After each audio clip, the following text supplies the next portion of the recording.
Nosso estudo de hoje, lição 33 do livro Assim Vencerás. Tem por título Pensamento e Forma. O sentimento inspira, o pensamento plasma, a palavra orienta, o ato realiza. Figuremos a ideia como sendo a fonte nascida no manancial do coração, traçando a si mesmo o curso que lhe é próprio. O pensamento vibra desse modo no alicerce de todas as formas e de todas as experiências da vida. Pensando, o arquiteto imagina o edifício a elevar-se do solo, o técnico cria a máquina que diminui o esforço braçal do homem, o escultor arranca ao mármore os primores da estatuária e o artista compõe sublimadas formações de beleza, endereçando apelos à ciência e à virtude. E é também pensando que o sovino levanta para si mesmo o inferno da posse insaciável, tanto quanto o preguiçoso coagula para si mesmo os venenos da inércia. Em razão disso, depois da morte, mais intensivamente vive a alma nas criações a que se afeiçoa. Isso não quer dizer que haja retrocesso na marcha evolutiva do espírito, mas estagnação do ser nas formas infelizes em que se compraz pelo seu próprio pensamento desgovernado e delituoso. Com isso, desejamos igualmente dizer que todos influenciamos e somos influenciados, agimos e reagimos.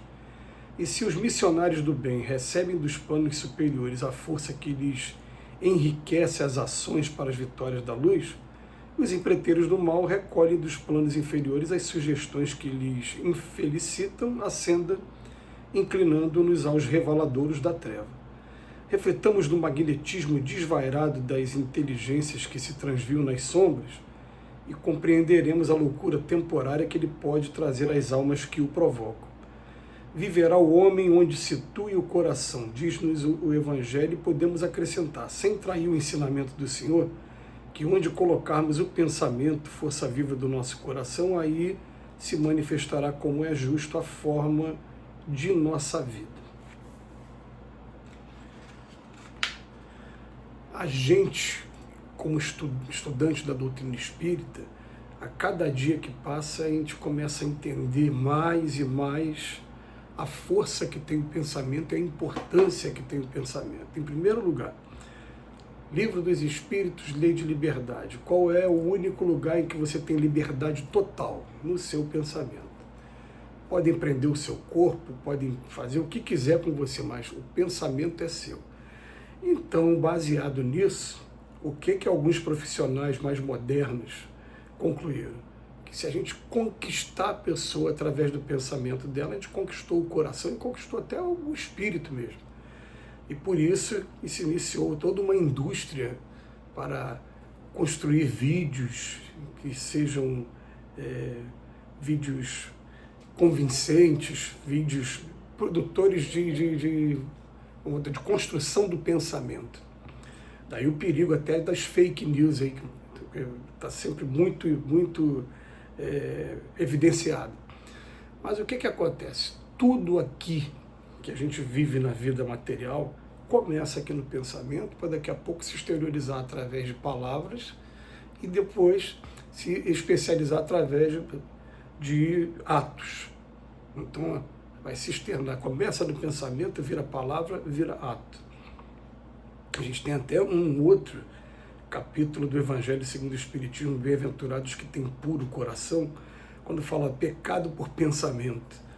Naquele que o pensamento bate, mas não encontra eco nenhum, já tem o serviço pronto. Agora, naqueles que ainda encontra algum eco, você vai encontrar aquele encontro em toda a sua plenitude, todo um serviço por fazer, e o outro já iniciou um serviço, mas tudo começa no pensamento. Aí o Emmanuel vem chamar a atenção nossa, que quando a gente desencarna, é o nosso pensamento, aí não vai ser mais nem a palavra, nem a atitude, vai ser puramente o pensamento, que chegar lá do outro lado, né, a gente se comunica através do pensamento, e as nossas atitudes também, a gente materializa as coisas através da força do pensamento. O pensamento é um atributo do espírito, mas é capaz de produzir matéria também. Tanto que aqui na Terra, o que a gente pensa, os espíritos conseguem observar o que a gente está pensando por conta do que a gente cria de matéria com o nosso pensamento.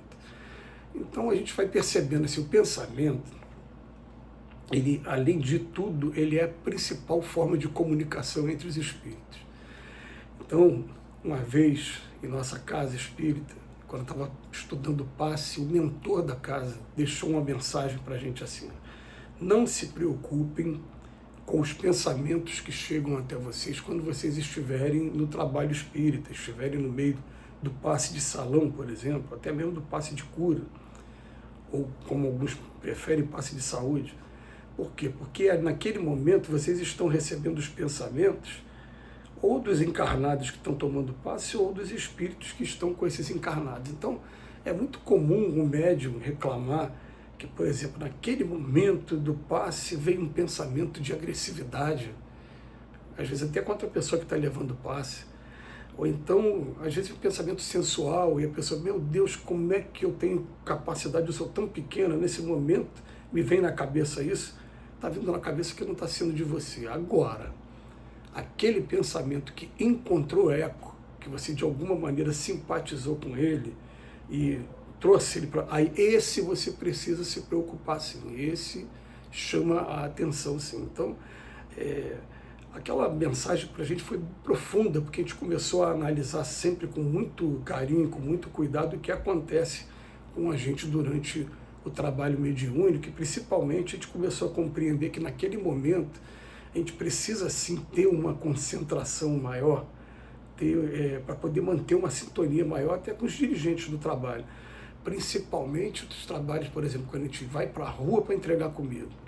E às vezes ali na rua a gente está sujeito à violência urbana, né, sujeito a assaltos, e a gente recebe uma intuição do mentor da casa para a gente tomar um outro caminho ou para a gente esperar. Ali a gente precisa estar muito mais atento do que em qualquer outra circunstância. Mas, como disse aqui o Emmanuel, tudo começa no pensamento. O arquiteto imagina o edifício primeiro, para depois colocar na maquete, para depois levar para o engenheiro, para o pedreiro, para poder materializar aquilo que saiu do pensamento dele. O escultor, ele começa pensando para poder jogar para o mármore daqui a pouco através do buril. O artista também, tudo começa no pensamento. Mas o Emmanuel chama atenção também para a gente. A preguiça começa no pensamento para levar para os venenos da inércia. O Sovila acaba criando para ele mesmo o inferno da posse insaciável. Tudo começa aqui, no nosso pensamento. E ele fala para a gente, em vista disso, depois da morte, vive as almas nas criações a que se afeiçoa. É uma mensagem assim, é sempre muito alarmante para a gente, né? A gente toma muito cuidado como é que está o nosso pensamento. E até dentro de uma lição do Emmanuel, certa vez, ele quer saber para onde você vai quando você desencarnar. É uma curiosidade, né, comum.